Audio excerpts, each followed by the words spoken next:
жерде гейлерди колдоо деген пунктты окудуңузбу?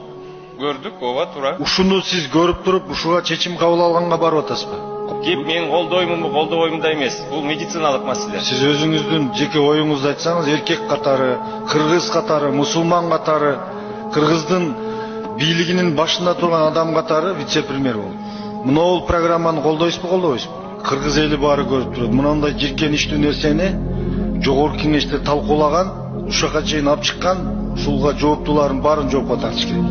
Мынау талкууну урматтуу Бакыт Үсенович, Элмизар Акиевич, Манас ата, Исхак Разаков, Касым Тыныстанов ушул мамлекетти кургандар көрүп турган болсо кабырда кечирбей турган болот.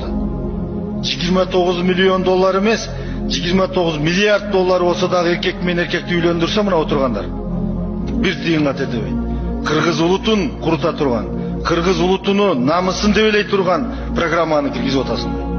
Ачка калсак дагы ушуну албай койсок болот. Биздин улуттун намысы каякта калып атат? Эркек менен эркекти үйлөндүргөнгө ушулардан акча алып. Ушунун үстүндө отурган тиешелүү министр, премьер-министр буят мына.